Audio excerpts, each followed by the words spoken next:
Well, good day, everybody. Uh, I'd like to ask you to imagine that you're stuck in a computer museum overnight, and all you have available to entertain yourself is a set of old computers, and one of them has an old web browser, like this one that we're looking at here. And one of the things you might notice as you establish some kind of a minimal JavaScript programming environment in a web browser on one of these old computers is that there isn't the well-known JSON object. That's all caps JSON, and I'll show you that here. If you don't know how to get a minimal JavaScript user interface like this web page, please see episode 002. So let's give it a try here. Okay, so here I've typed in type of JSON just to show that this browser doesn't have this object. Let's give it a try here. It says it's undefined. Okay, just like I said. All right. So if you wanted to serialize some data in the JSON format, well, how could you do that without the JSON object? Well, I recommend that you visit json.org and search for JSON2 by Douglas Crockford. It's going to be a lot more impressive than what I'll show you in this video here. But in this video, I'll show you a sort of a quick and dirty way to make a JSON serialization work for you. All right, let me try it out here. I'm going to copy some stuff over here and then paste it into here. And I'll click the eval button. And what do we get here? We've got some stuff to look at now. All right, what is all this? Okay. You might want to serialize your JSON while you wait for the computer museum to open. So how could you do that? All right. Here I've got the window object, and I'm making a property called not quite JSON. And what am I assigning to it here? Well, an expression with an anonymous function inside. And in this anonymous function's body, I'm going to declare a single variable, an underscore, just to sort of keep things clean. I don't want to introduce lots of identifiers, and I also want to place things inside of this object for debugging purposes. If I ever want to debug, then I have this nice object where I can change its properties if need be with alternative functions, for example.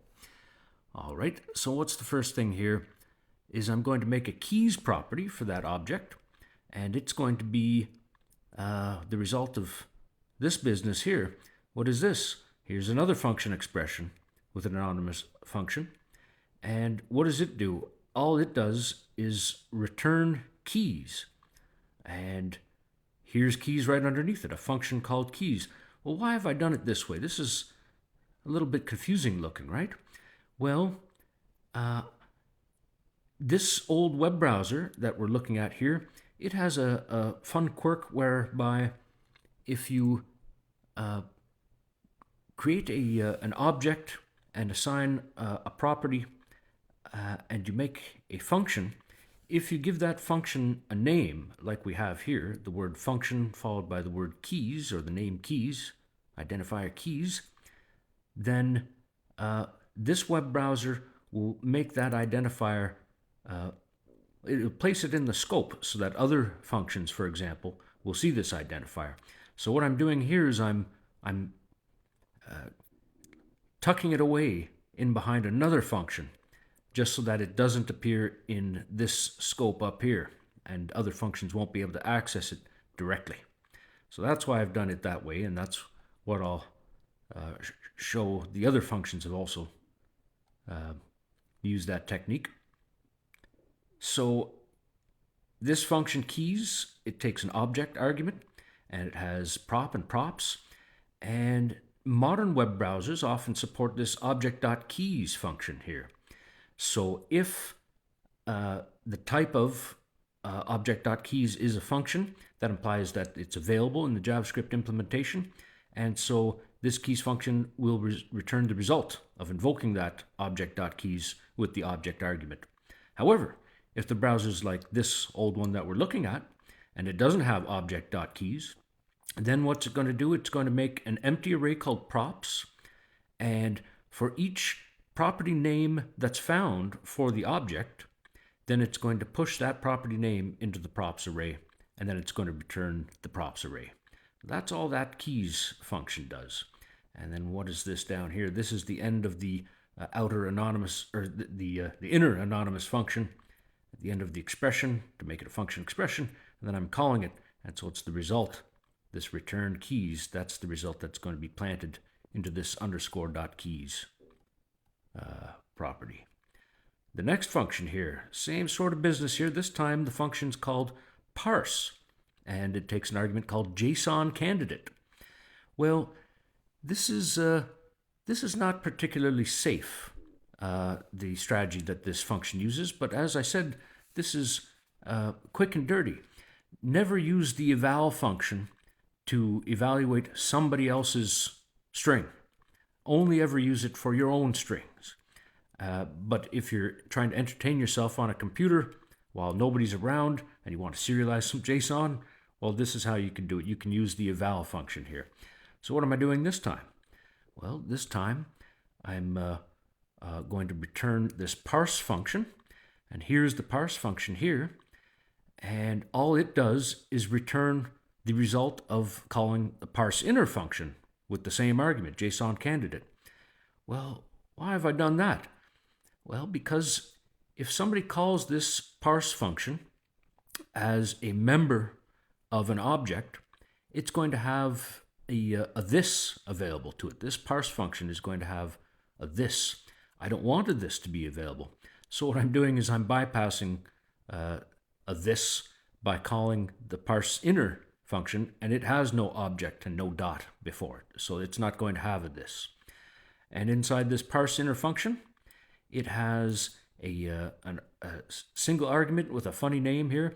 And this is just because sometimes you can't avoid polluting a scope with identifiers.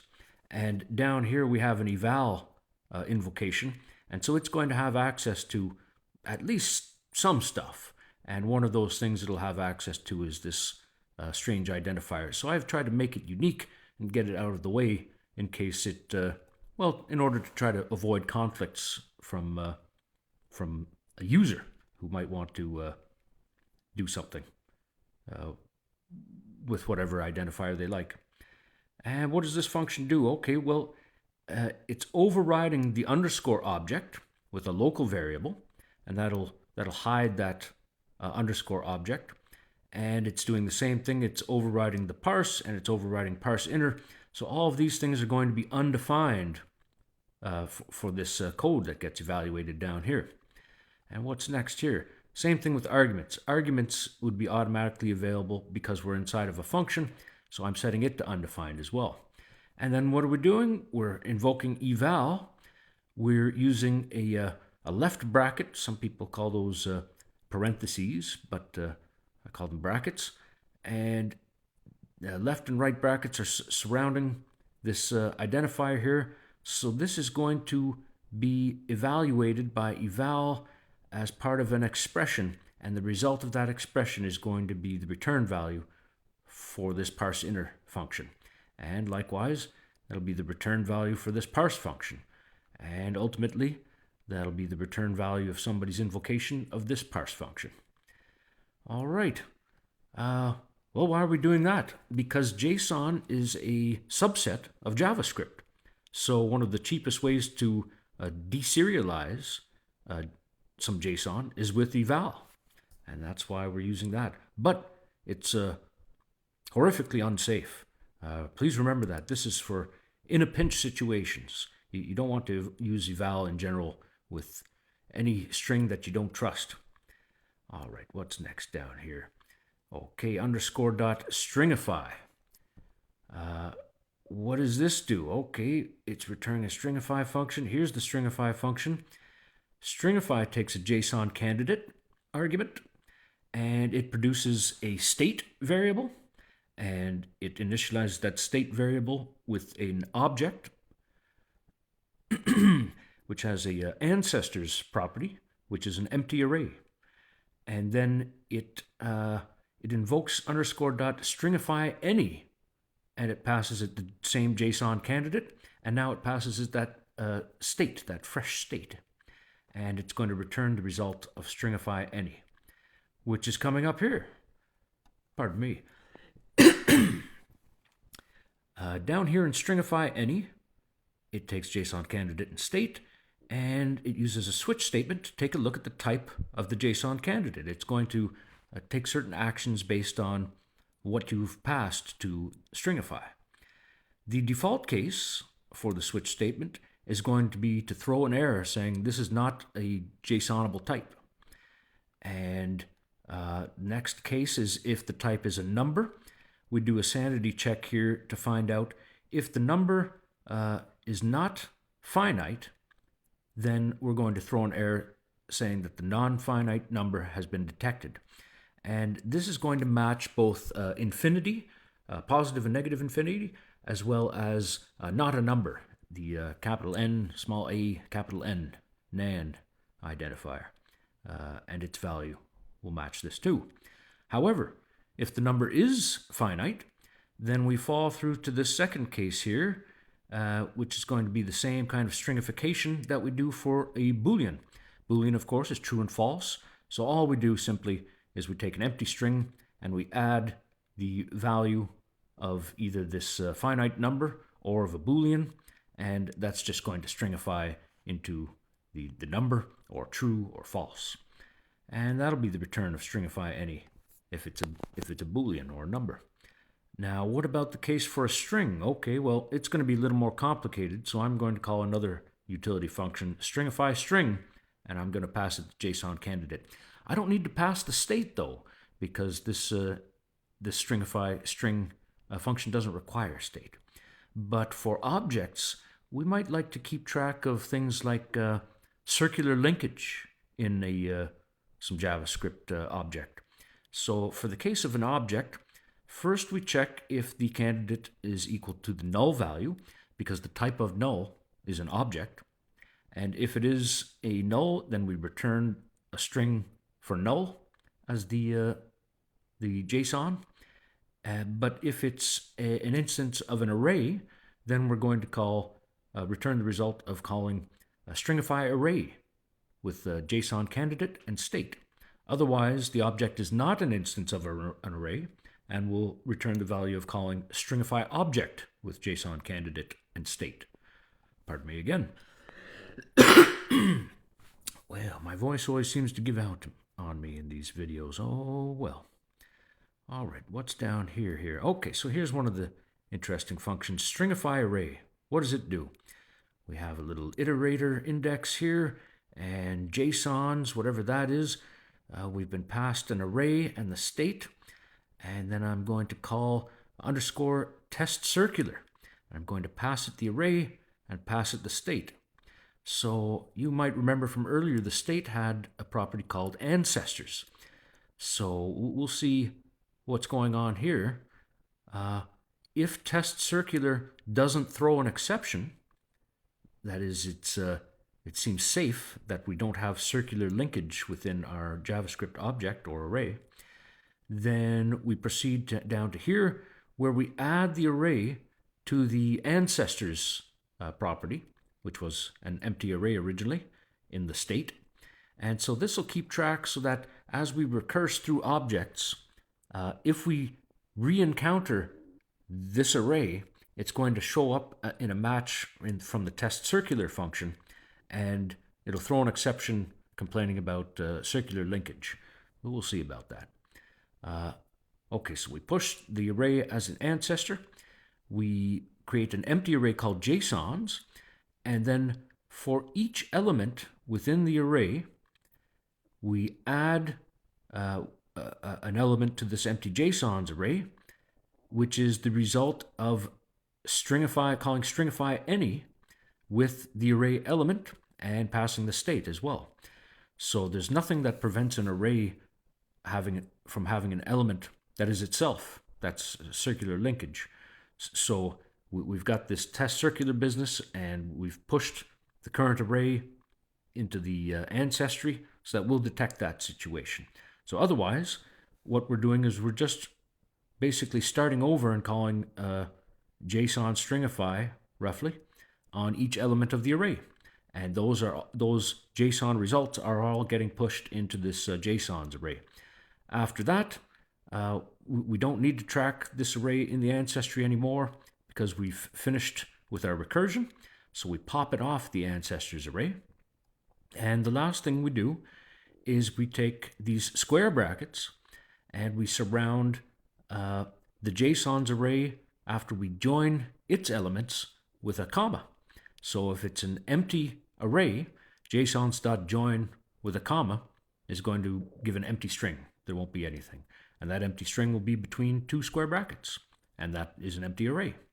But otherwise, we will see all little JSONs comma separated and then surrounded by square brackets. So that should be straightforward. What's next here? Stringify object for the case of an object that isn't an array and is not null. Do something similar here. This time we've got a few other variables, members, key, and keys. We do the same tests for circularity. We do the same pushing of the current object into the ancestry tracking so that we can detect circular linkage. And then here keys is being set to the function that we saw earlier. The keys is being called with this object as its argument, and it should return some keys. Down here, we make an empty members array. This is akin to the arrays situation with the JSONs array, but for objects, we have keys and we have values, or property names and values.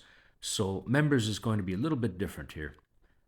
It starts out as an empty array, and then we iterate over each of the keys that's found for the object we're trying to JSONify, and we take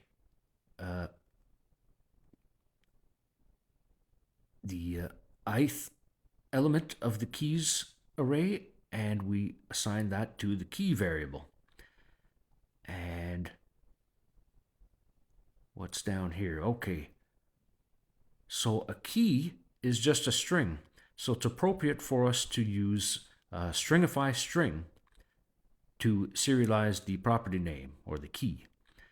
And so we've got that followed by colon, and then we're starting over to stringify as JSON whatever the value of that property is. So stringify any we're calling here with the object's key element, the object's key named member or property, and that gives us the value. And we're passing along the state so that we can detect circular linkage. And after we've finished building our members array, we pop the object from the ancestor tracking. And then for an object, we use curly braces.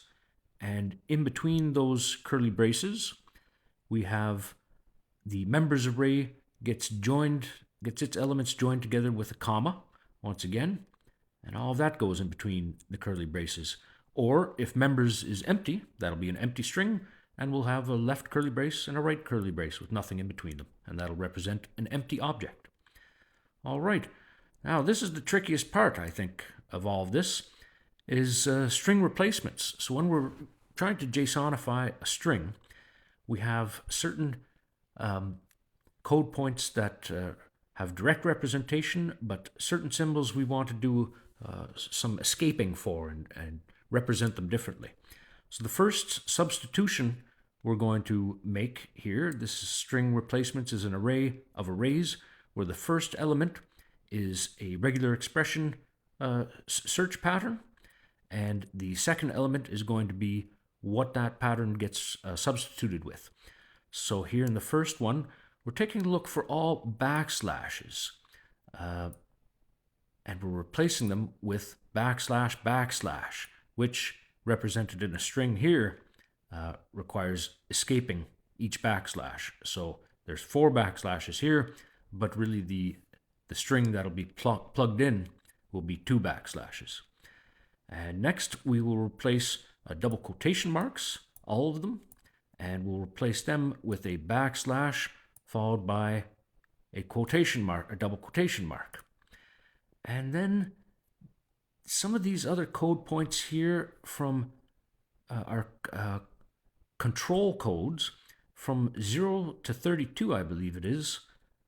So we've got each one of those is getting replaced by a backslash, U, and 4 hexadecimal digits after that. Now, we could do the same thing with 8 and have 8 here, but some of these code points or control codes have well-known alternative representations that are shorter. So in this case, we've got backslash B, backslash T, backslash N, and down here backslash F and backslash R. And how many of these are there? It goes all the way to 1F. All right, and here's the stringify string function.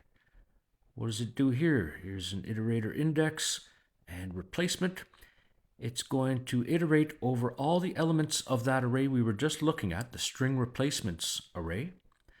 And for each one, it'll capture the particular replacement, which is a subarray of that array.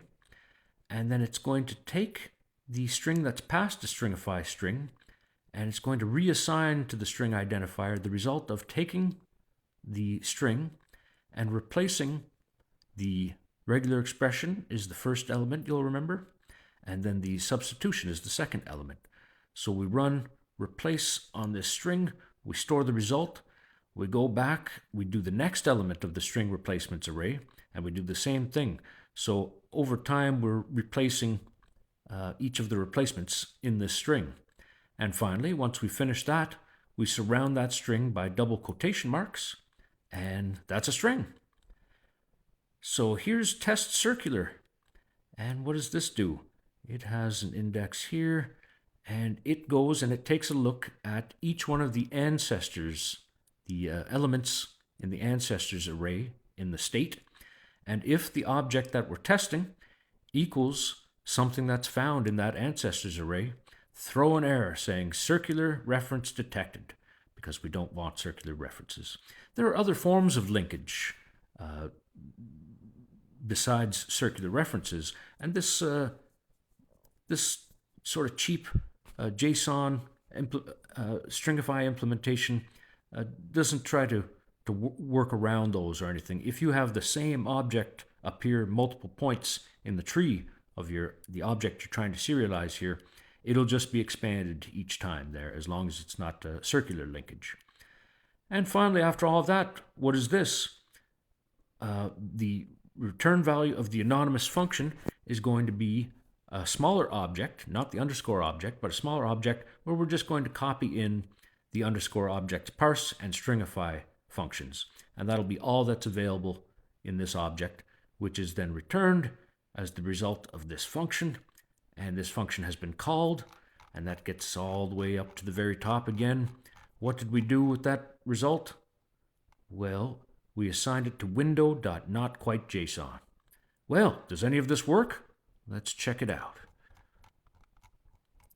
Scroll down here to my evaluation field, and I've got some prepared tests and things to try here. So I'll try this one here.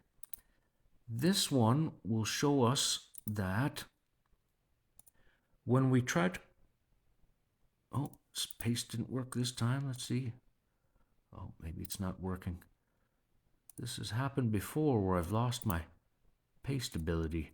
Yeah.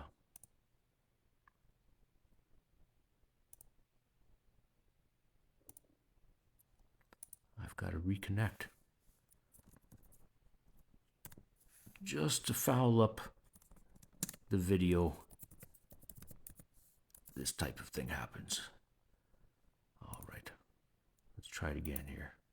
copy. Let's try pasting it. That's better. All right. What are we testing here?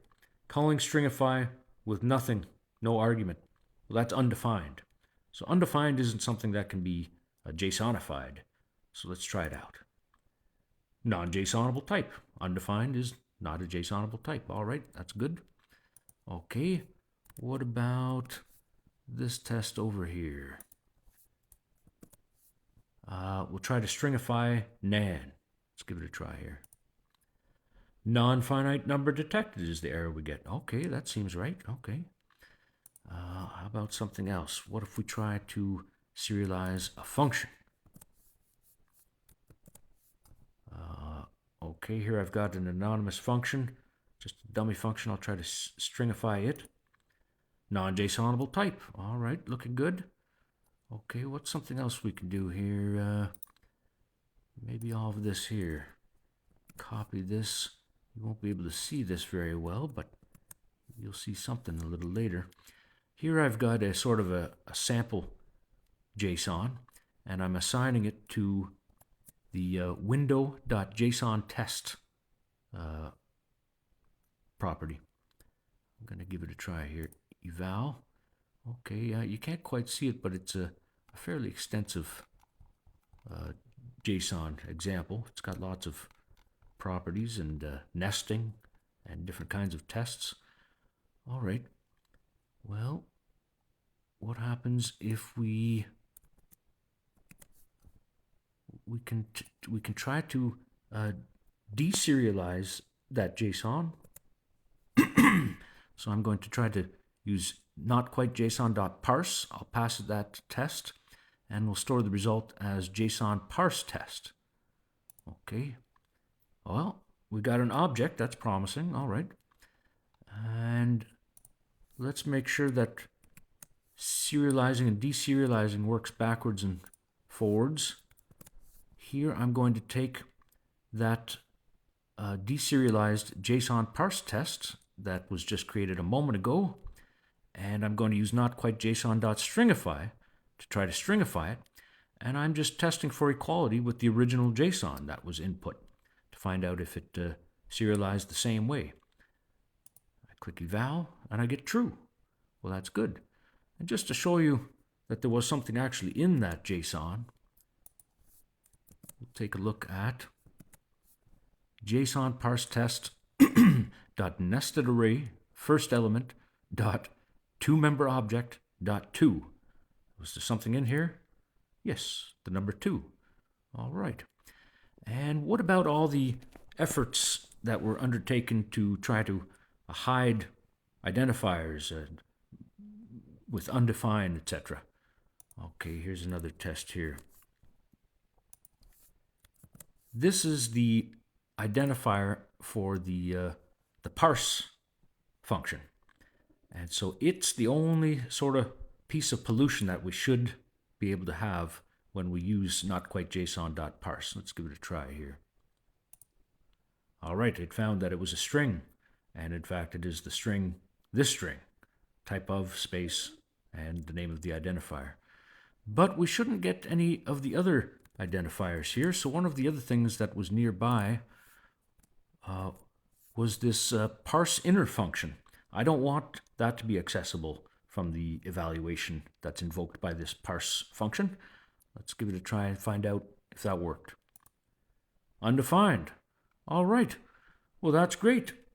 Okay, so here we have a not quite JSON object that we could use in a pinch if we really wanted to make some JSON, maybe pass it along to somewhere else. And all of this code is available if you scan this QR code at the top right of the video. It'll take you to a web page that has all of this code on it. So I hope you enjoyed that. I'm going to save my page here, and then I will hope to see you again in another code while. Take care, everybody.